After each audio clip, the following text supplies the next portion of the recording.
Alô, pessoal, tranquilito nomás? Quando vale a pena fertirrigar? Quais são os adubos que devem ser usados para isso? Realmente é uma prática que pode trazer lucros? Sobre isso e outros temas, conversei com os doutores Ondino Batalha e Pedro Furlani, que são grandes especialistas no assunto. Fique aqui, porque vai valer a pena.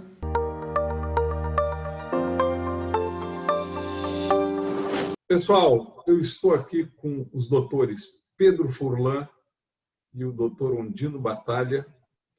São duas autoridades hoje em fertirrigação, eles são oriundos do Instituto Agronômico de Campinas e eles têm a empresa hoje de consultoria, treinamento, pesquisa e desenvolvimento agrícola chamada Complante.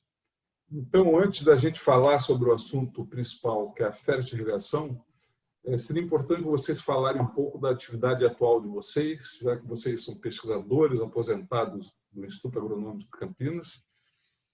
E muito obrigado por aceitar o convite para falar aqui no canal Adubos e Adubações. Nelson, nós que agradecemos a oportunidade. É sempre muito bom revê-lo dos velhos tempos, né? E dizer o seguinte, que a Complante é uma empresa de consultoria, onde nós fazemos também treinamento, principalmente de agrônomos, técnicos e produtores também, né? Temos um setor de consultoria, onde hoje o mais atuante é o nosso sócio Camilo Medina, na área de citros. E um destaque também para o desenvolvimento de alguns produtos que nós, durante esse período, a Complante está ativa desde 2004, estamos completando agora nesse mês de abril 17 anos de atividade, depois do IAC, né? Tanto eu como o Pedro nos aposentamos em 2003. Em 2004, nós montamos essa empresa, que está ativa até hoje. Somos 3 sócios, temos mais 2 colegas agrônomos trabalhando junto conosco, alguns estagiários. É uma estrutura muito pequena, mas temos desenvolvido aí um bom trabalho, eu acredito, né? Então, eu deixo o Pedro fazer a apresentação da parte dele. Para dizer, Nelson, que a nossa empresa Complante, ela surgiu da necessidade de oferecer treinamento aos colegas agrônomos, técnicos de campo na área de cultivo protegido, porque é um assunto muito pouco explorado pelas faculdades, pelas escolas técnicas. Então, a gente viu uma grande dificuldade. E o curso saiu pelo nome da Complante, que é consultoria e treinamento e pesquisa e desenvolvimento. Então, é curso de manejo de nutrientes e cultivo protegido, que é aquilo que o Dino já comentou, que nós estamos entrando iríamos realizar o 28º curso, e que parou por causa da pandemia. Paralelamente a esse trabalho de consultoria, que Ondino e eu não participamos mais ao vivo, mas a gente está sempre virtualmente dando palpites, né, para produtores e colegas. Nós também temos uma empresa chamada Complante Fert, que trabalha com a comercialização, principalmente de coquetel de micronutrientes, que surgiu pela necessidade de oferecer aos produtores um produto, um coquetel, adaptado às nossas condições. Porque boa parte dos coquetéis que tem no mercado são introduzidos de países que têm problema de, por exemplo, muito baixo o alto boro e precisa colocar muito pouco na formulação. E muitas vezes produto com muito zinco, em que dentro do cultivo protegido, o zinco não é considerado um elemento que é exigido em quantidade tão grande quanto no solo. Então, a Complante Fert caminha junto com a Complante Consultoria, fruto do desenvolvimento de produtos que nós realizamos. Parceria com a empresa Alplante de Barretos. Isso é muito importante. Perfeito. Então, vamos à entrevista, não é? E posso dizer a todos que estamos aqui com autoridades com muita experiência em fertirrigação. Então, primeira pergunta é: o que exatamente é a fertirrigação? Bem, a fertirrigação, como o próprio nome diz, é uma mistura, né, de fertilização com irrigação, vamos chamar assim. Nada mais é do que levar os nutrientes para as plantas através da irrigação, do sistema de irrigação, né? Então, isso pode ocorrer tanto em campo, a céu aberto, vamos chamar assim, mas obrigatoriamente em estufas, né? Porque, considerando que o solo tem uma certa capacidade de retenção de íons e tal, a fertirrigação ela precisa ser planejada para esse ambiente. Já na situação de estufas, normalmente os substratos são isentos de nutrientes, né? Então, não adianta botar só a irrigação na estufa, que não vai acontecer nada.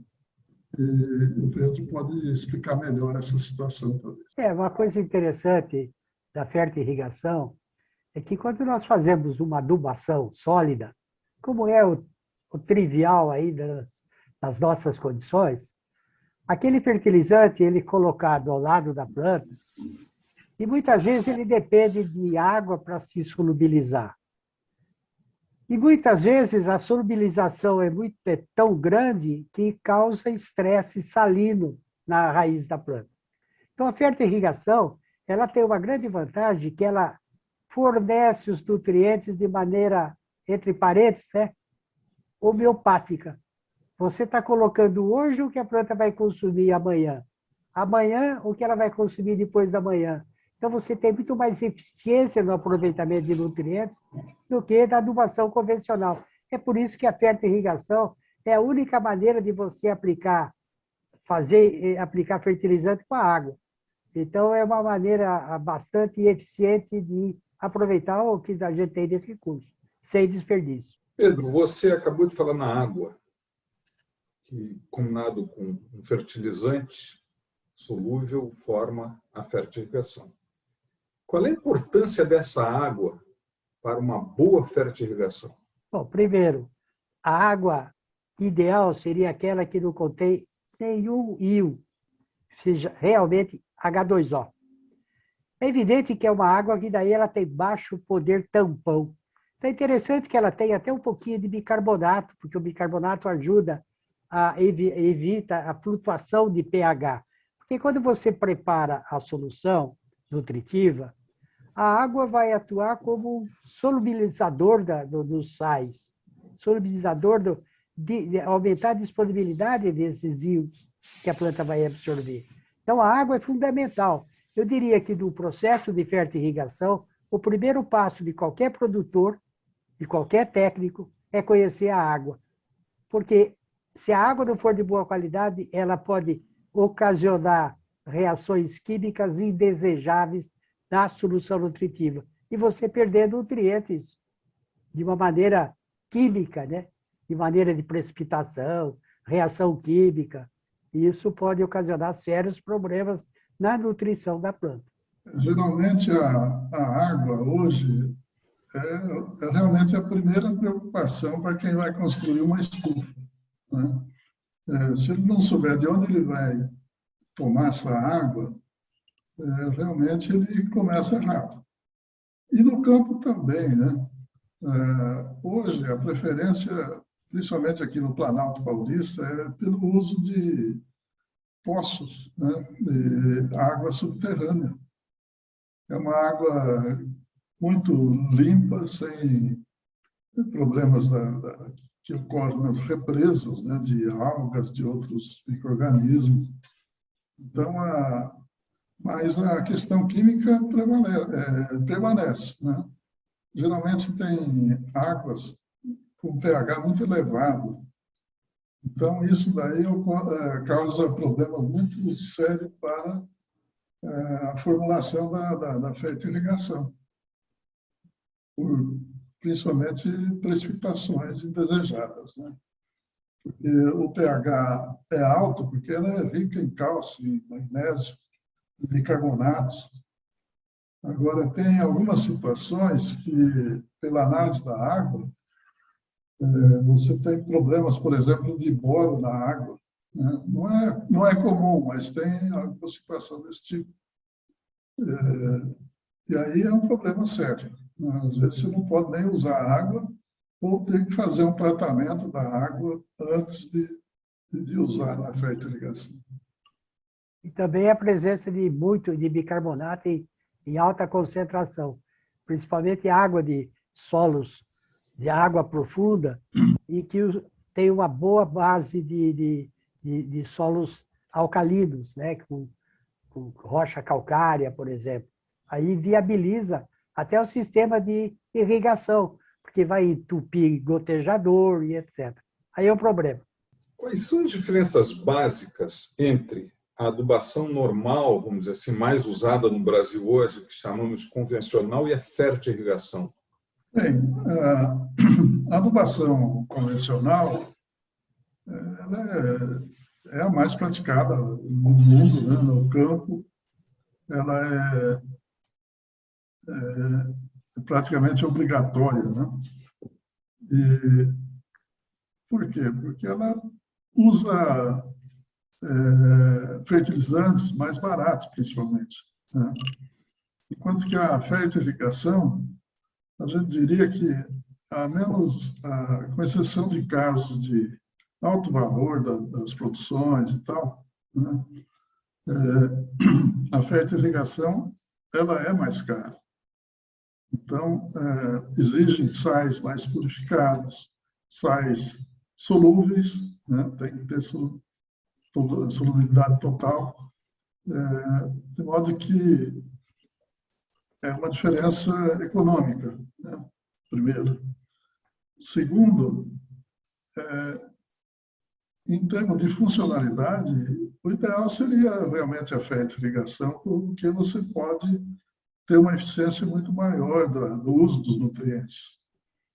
Em compensação, você tem essa questão do custo, que normalmente, às vezes, você precisa fazer uso das duas tecnologias, né?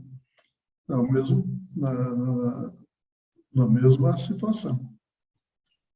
Eu tenho, por exemplo, o cultivo de limão lá no meu sítio. A gente faz uma adubação convencional, principalmente na época de chuvas, né, para favorecer o desenvolvimento vegetativo. E agora, quando começa a seca, que nós precisamos ter um fruto de qualidade, ter crescimento do fruto, e não tem chuva, não vai dar para fazer convencional. Então, nós entramos com a FERT nessa situação.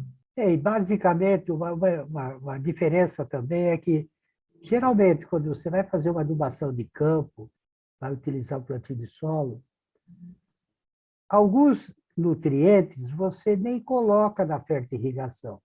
Por exemplo, cálcio e magnésio, a não ser cálcio, depende muito do solo, mas na maioria das vezes a calagem é capaz de fornecer cálcio e de magnésio. E você entraria em fósforo na adubação de base. Então, eu entraria realmente na fertirrigação com nitrogênio e potássio, que pode ser ureia, para fornecer nitrogênio, e potássio, ou cloreto de potássio, que é o mais comum, o mais barato, com algumas limitações, dependendo da cultura, que não vai tolerar muito o cloreto, é mais sensível a cloreto, né? Mas, basicamente, é isso. E outra, eu acho que a grande vantagem da fertirrigação é questão econômica. Imagine, dependendo da situação de campo, e que você muitas vezes tem dificuldade de máquina para fazer adubação de cobertura, você tem que fazer manual, e manual custa caro hoje. e não acha. Esse é o grande maior problema, é não ter mão de obra disponível. Então, a fertirrigação faria essa substituição. E temos hoje vários sistemas de irrigação, né? Temos pivô central, gotejamento, microaspersores.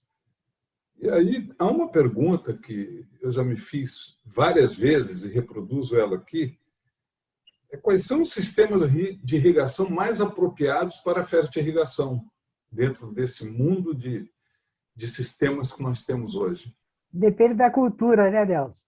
Porque se imagine, o gotejamento é interessante para plantas de menor porte, principalmente as hortaliças, algumas frutas pequenas, de tamanho pequeno, são as frutas vermelhas, né? Como se a gente tem morango, por exemplo, pisales, essa outra que tem muito aí no sul, tem o blackberry, né? E culturas maiores, por exemplo, para citros, por exemplo, o gotejo pode funcionar. Mas o melhor que muitas acham é fazer uma microaspersão localizada. Você colocar água na base da planta, né, para ter uma melhor distribuição. Porque o gotejo, o que ele faz? Ele vai criar um bulbo úmido. E esse bulbo tem que contemplar a raiz. Porque a raiz que fica fora do bulbo não vai absorver nem água e nem nutrientes. E grandes culturas, que utilizam pivô central, por exemplo, você pode fazer a fertirrigação também. Só que vai fazer a fertirrigação com os fertilizantes solúveis e não como em outro tipo de sistema, normalmente com 2 ou 3 nutrientes, não mais do que isso. E micronutrientes também você pode introduzir na fertirrigação. Micronutrientes ao longo do cultivo, o que muitos preferem fazer na base, corrigir teor de zinco, aplicar, por exemplo, manganês, se é o caso, cobre, né? E deixar, por exemplo, o boro para você fazer espaçado, para não ter um problema de aplicação, porque a quantidade que se usa é muito pequena para fazer aplicação sólida. Então, a fertirrigação aí seria interessante. Só complementando essa questão, o que a gente percebe é que a maior eficiência realmente é no gotejo, né? Porque você não tem perdas por derivas, não tem outras perdas, e você está direcionando sempre o sistema radicular, né? Então, o gotejo, todos os experimentos que a gente analisa e vê, comparação de sistemas, é o mais eficiente. Depois vem os sistemas de irrigação superficial. Esse microaspersão ele é muito bom para banana, por exemplo, né? Banana tem um sistema radicular muito... ele varia, ele cresce para diferentes direções. Banana, a mesma goiaba, alguns dos citros. E nós temos grandes irrigações. Hoje, no Brasil, café é plantado em pivô central, já um sistema circular, né? E eles fazem a fertirrigação através do que eles chamam de lepa, que é um tipo de um chuveirão que cai em cima da planta de café. Nos citros, nós temos um dos nossos clientes, ele usa também esse sistema, só que nós fizemos o direcionamento embaixo da planta, em vez de cair em cima, como geralmente é um café, né? E é possível fazer a fertirrigação, mas a eficiência ela é menor nesses sistemas maiores, né? E é mais eficiente realmente no gotejamento. E existem vários tipos de adubo no mercado mundial e brasileiro, né? Nós temos adubos, fosfatos naturais, que são solúveis em água, alguns reativos, outros não. Nós temos produtos altamente solúveis, que também são mais caros. Nós temos cloreto de potássio vermelho, que tem ferro, oxiferro, e tem o branco, e nitrato de cálcio, E esse nitrato de cálcio, às vezes, pode vir contaminado, né? Pode vir ou totalmente solúvel ou não tão solúvel. Isso na minha pequena experiência com fertirrigação, eu sempre vi muita confusão. Ureia, é bastante solúvel. E aí eu pergunto para vocês, quais são os fertilizantes realmente apropriados para que a gente possa fazer uma fertirrigação de qualidade? Eu vou começar com os macronutrientes e deixo os micronutrientes para o Pedro falar, que ele tem uma visão muito boa desse aspecto, né? Os fertilizantes, primeira coisa, tem que ser solúvel, né? Tem que ter uma boa solubilidade. A grande quantidade de nutrientes que se aplica via fertirrigação é nitrogênio, né? Nitrogênio e potássio. O nitrogênio, a maioria das formas são solúveis, tanto o nitrato de amônio, a não ser aqueles nitratos de amônio que vêm com alguns complementos, aí não dá, tem que ser um nitrato de amônio puro, né, para fazer a fertirrigação. A ureia é muito solúvel. O nitrato de cálcio, geralmente, é um excelente fertilizante para a fertirrigação. E depois vem o sulfato de amônio, nitrato de potássio. Geralmente são sais muito úteis.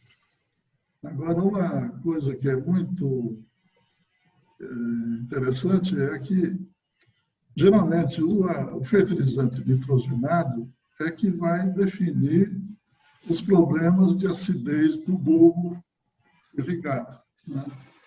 Então, o uso contínuo de ureia, de sulfato de amônio, sais amoniacais, vão levar a uma acidificação muito grande do bulbo de irrigação. Por isso que é muito necessário sempre alternar nitratos com amônio, né? Ou usar em proporções um pouco mais de nitrato, um pouco menos de amônio. Na questão do fósforo. O fósforo geralmente é o MAP, o MKP, né, que é o fosfato monopotássio. Esses são os principais fertilizantes para fósforo. E o potássio? O potássio tem algumas alternativas. O nitrato de potássio é excelente. O cloreto de potássio, aí tem que ser o branco, não pode ser o vermelho, né? O branco é livre daquelas adições que são feitas no vermelho. O sulfato de potássio é um bom componente também. Então, isso tudo vai depender dos arranjos que a planta precisa e da situação do bulbo como está, né? Magnésio, geralmente, é o sulfato de magnésio, ou nitrato de magnésio, em alguns casos. O cálcio, ou ele é fornecido pela calagem, ou, geralmente, o nitrato de cálcio, que é a fonte mais usual, né? E o enxofre ele sempre vai de acompanhante ou do magnésio, do sulfato de magnésio, ou do sulfato de potássio, e assim por diante. Mas, em princípio, são os solúveis, né? Uma pergunta, Dino. O MAP precisa ser purificado para ser totalmente solúvel? Tem que se buscar adubos com solubilidade de 80% ou de solubilidade de água, ou precisa ser próximo de 100%, alguma coisa assim? Bem, o MAP purificado é o indicado, né? Porque ele não deixa resíduos. E o principal problema é entupimento de bicos, né? Principalmente no sistema de fertirrigação por gotejo. Então, geralmente a gente recomenda o MAP purificado. Mas vamos deixar o Pedro falar dos micros. Com a saída dos macronutrientes, tem os micronutrientes. E micronutrientes, a gente tem que pensar em reações químicas que ele pode apresentar, porque os mais baratos são os sais, com exceção do ferro. E o ferro tem que ser quelatizado. Se não for quelatizado, você não consegue manter o ferro em solução, da forma iônica em que ele vai ser absorvido. Então, hoje tem no mercado coquetéis de micronutrientes em que todos os metais são quelatizados, com EDTA principalmente. E os demais, boro, molibdênio, por exemplo, é na forma de molibdato ou na forma de ácido bórico. Então, esses são os principais componentes para se utilizar como fornecedor de nutrientes na fertirrigação. E vem uma pergunta, já falamos de adubo, já falamos de água, e vem uma pergunta que eu acho que é extremamente importante. Como que nós vamos calcular, tanto para solos no campo como em estufas, a demanda de fertilizantes para uma determinada planta cultivada? É através... Como é que nós fazemos esses diagnósticos para podermos fazer uma boa fertilização? Eu vou começar com o campo, depois o Pedro entra na estufa, que ele vai dar uma noção muito interessante. No campo, quando nós temos, por exemplo, uma planta de café, o que acontece para se produzir café? Você tem que formar os ramos, formar a parte vegetativa da planta, né? Essa planta vai... os ramos formados no ano passado e vão produzir nesse ano. Mas a planta é um ciclo. Ao mesmo tempo que ela vai produzir, ela vai ter que ser preparada para produzir a próxima safra. Então, há uma demanda de nutrientes, tanto para formar os ramos, quer dizer, a parte vegetativa, o cânopy da planta, né, a parte aérea, e o sistema radicular também, né? E a formação dos grãos. Então, basicamente, a fertirrigação ela vai ter que suprir essa demanda da planta. Vamos supor, esqueletamos lá o café. Então, vai ter que ser formada a parte vegetativa, né? Existe aí uma estimativa, já muitos experimentos na literatura, que diz que você vai precisar de 100 quilos de nitrogênio por hectare para formar essa parte aérea. E tanto de potássio, de cálcio, magnésio, etc. Né? Bem, se já está formada essa parte aérea, vai ter uma fase de florescimento, vai ter uma fase de enchimento daqueles pequenos grãos, né? A fase de crescimento do grão, depois vai ter uma fase de maturação, e cada uma dessas fases vai demandar uma quantidade de nutrientes. Então, no campo, é aproximadamente dessa maneira que tem que ser feito, né? Você vai calcular, por exemplo, durante um ciclo vegetativo e produtivo, qual que é a demanda numa determinada semana, ou dia, ou mês, né? E depois isso tem que ser traduzido a quantidade de fertilizantes e adaptado à aplicação com a água de irrigação, né? Então, hoje tem grandes projetos de fertirrigação, onde as empresas preparam tanques enormes, né, com, por exemplo, nitrato de amônio, outro com cloreto de potássio, em concentrações bastante elevadas, próximo do ponto de solubilidade, né? De modo que, vamos supor, você vai precisar injetar 10 quilos de nitrogênio por hectare naquela irrigação. Então, aquela solução concentrada vai ser suprida para fornecer esses 10 quilos durante aquela aplicação, né? É um cálculo estequiométrico, basicamente, mas depende de bastante conhecimento da fisiologia da planta, do solo onde está aquela planta, né? Qual a capacidade do solo de reter aqueles nutrientes, e da qualidade do fornecimento desses nutrientes, além do sistema de irrigação muito bem feito e que forneça a possibilidade desses cálculos, né? Isso a grosso modo. Na estufa, o Pedro pode ter muita experiência com tomate, por exemplo, né? Na verdade, o que se busca hoje é atender a demanda da planta. E, para isso, você precisa conhecer o que a planta absorve. Qual é a marcha de absorção de nutrientes por uma planta?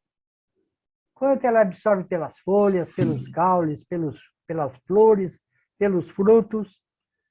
Isso possibilita você estimar a extração total de nutrientes pelas diversas partes, mas principalmente pela planta toda.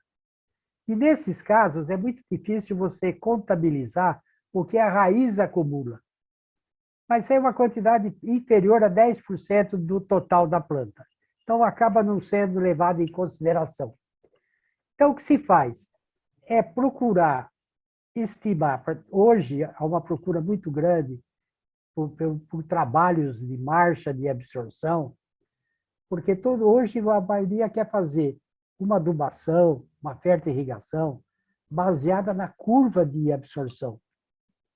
Então, isso possibilita com que você tenha uma eficiência maior. Então, por exemplo, se a planta absorve lá uma certa quantidade para produzir 1 quilo de fruto, e a planta tem uma produtividade média aí de 10 quilos por planta, então você vai estimar quanto de nutrientes você precisa fornecer para que ela produza aqueles 10 quilos. Porque ela vai extrair os nutrientes. Aí leva em consideração as eficiências de absorção de cada nutriente e aproveitamento. Nitrogênio, por exemplo, é ao redor de 70%. Potássio é mais ou menos a mesma coisa. Fósforo já cai para 25%. Então, você tem que fazer uma correção dessa quantidade. Cálcio e magnésio, 50%. E depois tem os micros, mas os micros acabam não entrando, porque hoje tem tabelas já de micronutrientes. Você tem que repor nutrientes ao solo para ficar dentro daquelas faixas ideais de micronutrientes. Então, essa é a maneira pela qual hoje se faz a fertirrigação em cultivo protegido. E também a campo, baseado nesses trabalhos de extração. E há uma busca muito grande pelas empresas de semente de caracterizar a sua variedade, caracterizar o seu híbrido, para oferecer ao produtor, ou indiretamente ao consultor, maneiras ou elementos para ele fazer uma adubação e fertirrigação baseado na exigência da planta. Isso tem sido muito favorável a aumento de produtividade e, principalmente, de rendimentos mais economicamente viáveis, né? Agora, uma coisa interessante é que ainda isso está começando. As faculdades, as universidades, as escolas exploram muito pouco isso. Tanto é que a maioria do pessoal que faz isso é pessoal que já está há mais tempo no campo, que já conhece um pouco mais sobre esses métodos de adubação e de fertirrigação. Até para adubação de campo, nos boletins recentes, já se fala em nível de produtividade, quanto você precisa adubar para determinados níveis de produtividade. Antigamente não tinha isso, era uma adubação geral, né? Hoje já estão se procurando esmiuçar um pouco mais e fazer uma adubação um pouco melhor do ponto de vista econômico e também se preocupando com o ambiente, né? Com a não poluição do meio ambiente. Undino e Pedro, uma pergunta que eu acho que muitos estão se fazendo agora, que a gente está conversando, é sobre a análise de solo e de solução, principalmente a campo. A análise de solo, quando a gente faz fertirrigação, continua sendo importante? Ou a gente só deve fazer análise de solução ou podemos desprezar ambas? Como é que, para o diagnóstico correto, além do tecido, da planta, como é que a gente... Ou é só exportação e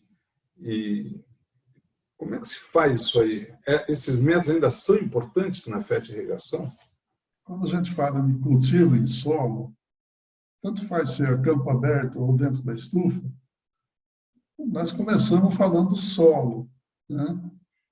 E se você não conhece o solo, como é que você vai projetar qualquer coisa para ser cultivada nesse solo? Em termos de fertilizantes, né? Nutrição. Então, a análise de solo, ela continua vigente, ela continua necessária, né? Todos os conceitos de solo, de acidez de solo, de capacidade de troca, tudo isso é válido. A fertirrigação, ela vai ser uma forma de suprir determinados nutrientes. Não quer dizer que não se deva conhecer aquele ambiente, aquele solo, né? Então, a análise convencional do solo, de 0 a 20, de 20 a 40, ela não é absolutamente dispensável, ela é necessária, né? Então, as primeiros cuidados com a acidez do solo, a correção do solo e até do subsolo, né? Há muitos casos de subsolos aí que não tem boro, então não tem crescimento de raiz, né? Então, a análise do solo tradicional, ela não é dispensável. Agora, existe uma outra análise que é o monitoramento da fertilização. Então, aí nós temos, além do solo em geral, que você tem raiz, às vezes não tem água, etc. e tal, você tem o bulbo de irrigação. Então, vamos supor, nós fizemos uma recomendação de plantio de tomate. Foi feita uma adubação de base, com fósforo, com um pouco de potássio e alguns até micronutrientes, quem sabe. Agora, nós vamos fazer fertirrigações sequenciais. E o que pode estar acontecendo com esses nutrientes que estão sendo depositados lá nesse bulbo? Ele pode estar acidificando o bulbo, ele pode estar salinizando. Então, são duas preocupações muito sérias: a acidificação e a salinização do bulbo, né? Então, como é que nós podemos monitorar isso do campo? Existe a própria análise do solo. Você vai lá, tira uma amostra e faz análise. Mas aí, a análise convencional, lá, com fósforo, com resina, com aquela coisa toda, ela deixa de ser tão importante como uma análise trivial. Por exemplo, você fazer um extrato 1:2. 1 volume de solo e 2 de água. Isso você pode fazer lá na estufa mesmo, né? Tira a amostra da estufa ou no campo, tira a amostra do solo, faz uma medida num frasco volumétrico medido, agita lá durante uns 15, 20 minutos, temporariamente, filtra, e aí você faz análise principalmente de acidez e de sais, medido através de uma medida única, que é a condutividade elétrica, né? Então, esse é um sistema. O outro é instalar no próprio campo extratores de solução. É um tubo de PVC, na ponta tem uma cápsula cerâmica, e você coloca no meio do sistema radicular, na borda e abaixo. Então, quando você faz uma irrigação, aquilo entra em equilíbrio, você vai lá, faz uma sucção da solução que já está lá, espera 2 horas, há um equilíbrio de novo, E aí você vai lá com uma seringa, com equipamento, tira aquela solução e faz análise. Então, é um outro sistema de aferição, né? Agora, entra aí, por exemplo, uma análise que nós não fazemos no Brasil, né? Que é a análise de solo do extrato de saturação. Essa é a melhor análise que tem, porque aquela solução que sai no extrato de saturação é o sistema que a raiz aproveita. A raiz usa aquele extrato para se nutrir, né? Então, isso no campo. O Pedro pode falar um pouco, talvez, no solo da estufa não é tão diferente, mas em substrato é um pouco diferente, né, Pedro? E esse método que o Dino mencionou de fazer, por exemplo, uma extração de 1:2, né, uma parte de solo e 2 de água, é uma simplificação do método da extrato a passo saturado. Se você pegar os resultados do 1:2 de solo e comparar com o extrato da pasta saturada do solo, você vai verificar que os resultados estão no extrato da pasta, no extrato do solo, 1:2. Se você multiplicar esse resultado por 2,5, você chega mais ou menos ao que seria o valor do extrato da pasta saturada. Então, isso te dá uma boa margem para saber se está ok, né? Se o nível, a concentração salina está ok, não vai ocasionar nenhuma queima de raiz, né? Pelo efeito salino. E para isso, tanto a campo, alguns fazem isso. Agora, para dentro de estufa, é melhor ainda, porque dentro de campo você não tem controle da água, né? Dentro de estufa, você controla a água. Então, muitas vezes, você quer fazer isso, quer fazer por profundidade. Pô, se profundidade, a concentração de sais está alta, quer dizer, você está jogando, muitas vezes, jogando fora adubo, ou irrigando demais. Então, você está jogando uma camada que tem quase nada de raiz. Então, esse é fundamental, esse acompanhamento. E o extrator de solução é básico para isso, porque é um sistema muito simples de extrair. E o extrator de solução, aquela solução extraída, ela se assemelha ao extrato da pasta saturada. Porque está tirando líquido que está naquele volume que está quase que saturando o solo. Então, isso é fundamental. Extrator de solução é um equipamento importantíssimo para quem quer fazer uma fertirrigação, para quem quer fazer um cultivo em estufa, ou cultivo mesmo a campo. Como a gente usa tensiômetro, o extrator de solução é o tensiômetro ao contrário, né? Porque o tensiômetro mede quanto a água está fazendo força para tirar do solo, né? Quanto que a água está fazendo para sair do solo e ir para a solução. E o extrator de solução, a gente está tirando a água que está no solo. Então, é uma maneira interessante de avaliar o estado do solo em termos de nutrientes. Isso é fundamental.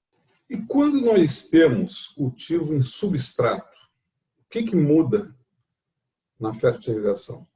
Bom, substrato, o que é o substrato? É o meio poroso, né, que tem a função primordial, sustentar a planta. Além de sustentar a planta, o que ele vai fazer? Ele vai fornecer água e condições ambientais favoráveis ao crescimento da raiz.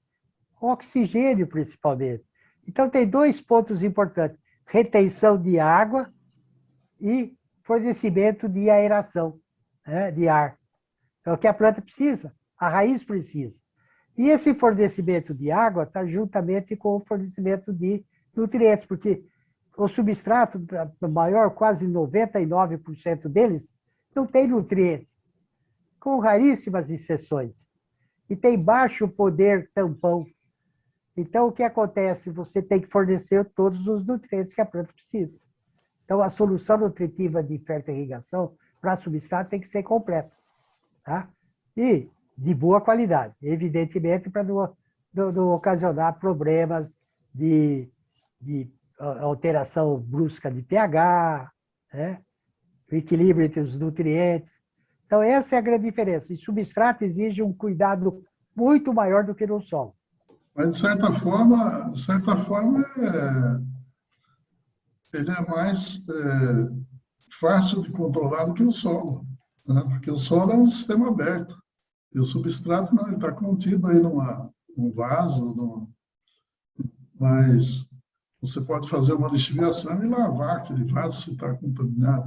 Mas as mudanças que ocorrem no substrato são muito rápidas, né? Exatamente. Então, se você não tomar cuidado, você pode atrapalhar o desenvolvimento da cultura. E o solo, ele tem uma vantagem, ele tem um poder tampão maior. Agora, se você errar numa adubação, por exemplo, como é que você vai corrigir? Substrato ainda dá para fazer isso, como você mencionou, né? Desde que o substrato permita que você faça uma lavagem nele. Porque tem alguns substratos que você não consegue lavar. Aí fica mal. Por isso que o substrato para cultivo protegido e cultivo em substrato, que o pessoal aí do Sul chama semi-hidropônico, a importância do substrato é tanto quanto a importância da água para a fertirrigação. Se o substrato não for bem escolhido, não adianta nada. Você pode usar os fertilizantes mais eficientes possíveis, você não consegue produzir. Já nos encaminhando para o final da entrevista, uma pergunta bem prática para vocês, né? A pergunta é: vale a pena fertirrigar e quando vale a pena fertirrigar? Essa é a pergunta-chave, né? Porque não adianta você ter a melhor tecnologia, a melhor disponibilidade de materiais, se o produto que você vai colher não paga essa tecnologia, esse investimento. Então, tudo tem que ser equilibrado.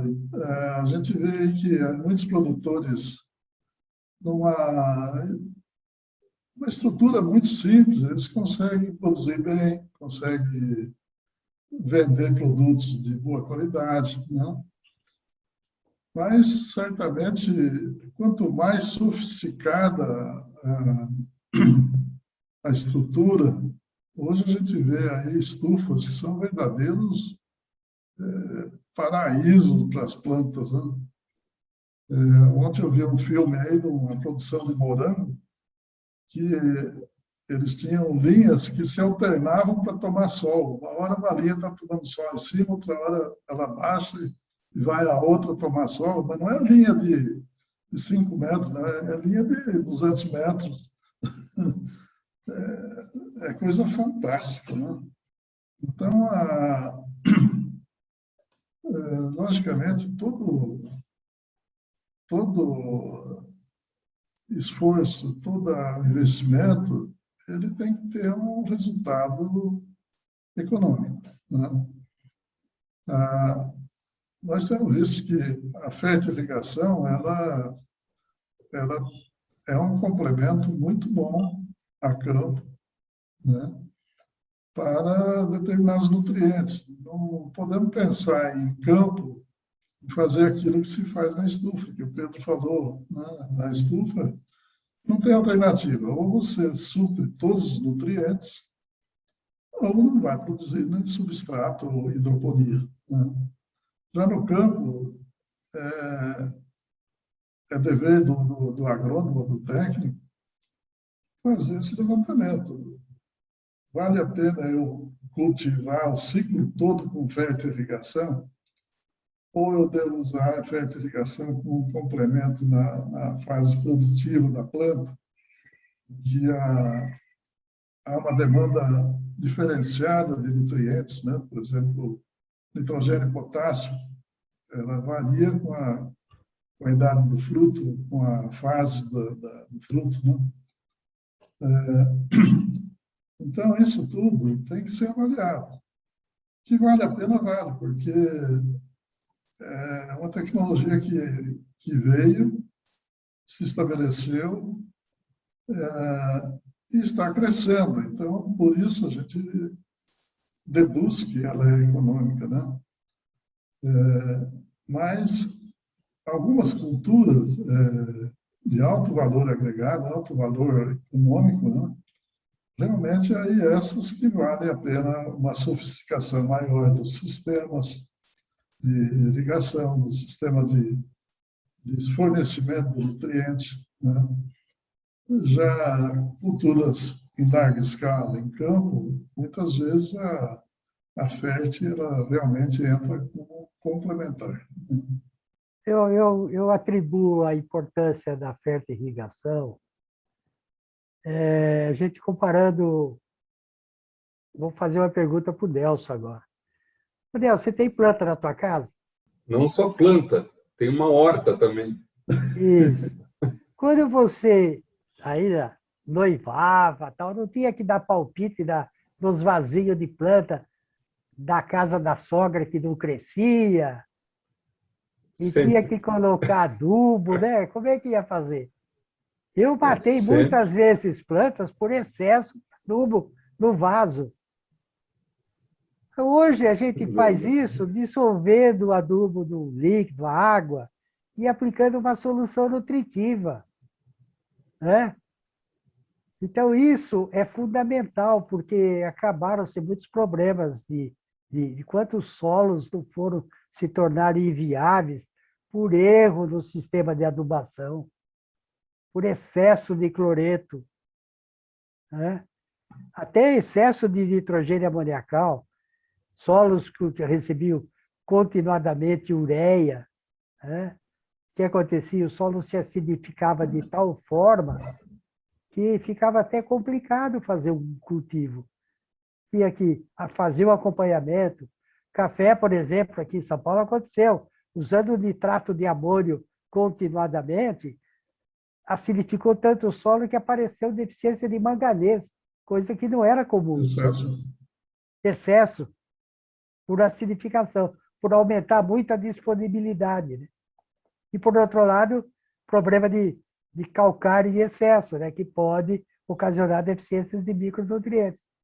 Então, a gente tem que... A fertirrigação é uma maneira muito inteligente de se colocar água e adubo ao mesmo tempo. Pedro lembrou aí da plantinha da dona de casa, né? O próprio Pedro e nós na Completa desenvolvemos uma solução chamada Florisol.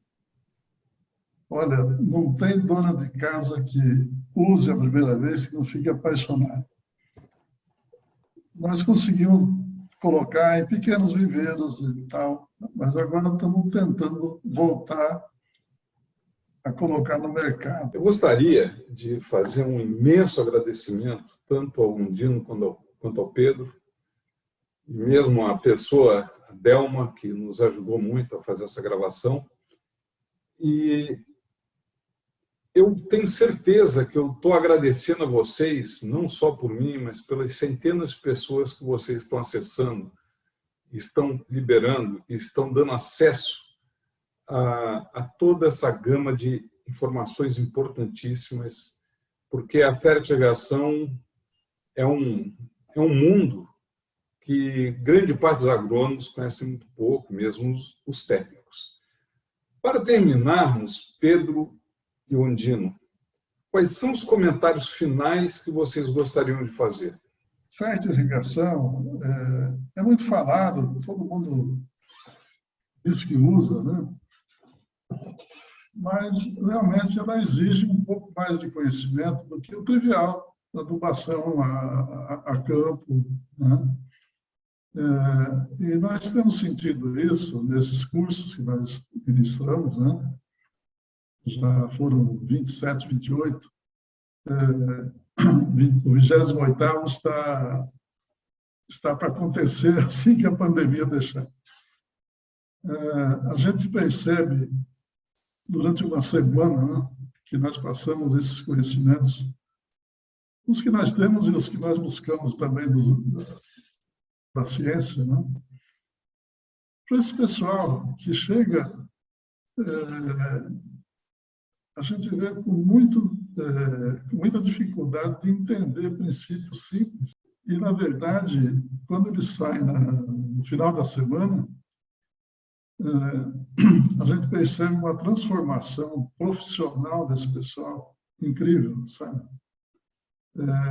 Isso é muito confortante para a gente, né? Que apesar de a gente às vezes estar sendo requisitado para fazer outras coisas, estamos aí transmitindo um pouco do que tivemos durante essa vida profissional toda, né? Muito obrigado, Nelson, pela oportunidade da gente falar aí para a sua plateia, que eu já conheço, eu já tenho visto as suas apresentações, as suas entrevistas. Muita gente acaba usufruindo desses conhecimentos. Obrigado, Nelson.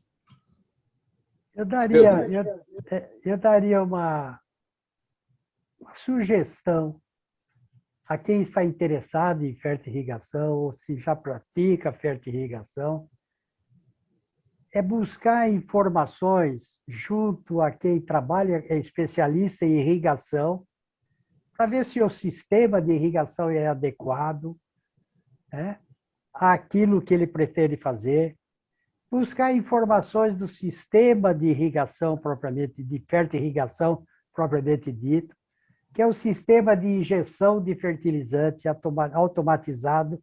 Não precisa instalar sistemas muito sofisticados. Hoje tem sistemas muito simples, tipo Venturi, para injetar solução concentrada na linha de irrigação, porque é preferível ele começar devagar, com pequeno investimento, e no futuro se tornar um grande produtor e usando sistemas mais sofisticados.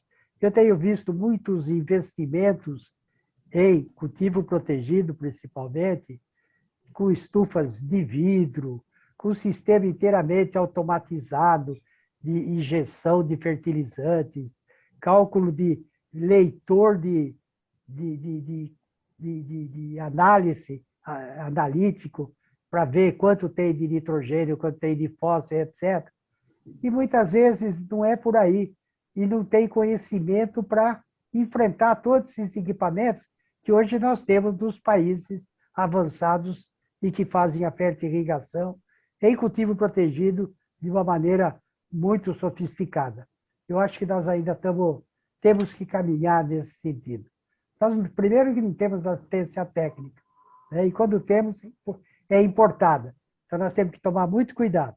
A Comprante tem procurado ajudar o máximo que ela pode. Tá? E muitas vezes esbarra do quê? Você vai dar uma consultoria ou vai dar uma sugestão para alguém que está morando aí no interior, por exemplo, do Rio Grande do Sul mesmo, tem vários, que acabam tendo dificuldade de encontrar os produtos que ele precisa para fazer uma fertirrigação adequada. E isso acaba inviabilizando o crescimento dessa área. Né? Então, e a gente está sempre à disposição para dar palpite, né? Palpite entre aspas. A gente procura conhecer o sistema para poder dar uma sugestão a mais fácil possível para que o produtor entenda. E, Nelson, muito obrigado pela oportunidade de falar do seu canal, tá? Ok. Pedro e Ondino, em nome de todos que vão assistir, foi espetacular o que vocês estão passando de conhecimento. O canal fica muito agradecido pelas excelentes mensagens. E muito bom ver vocês, né? Depois de um bom tempo que ele não se via. Grande abraço para você, Ondino, e para Pedro. Muito obrigado. Obrigado a você. Um abraço. Um abraço.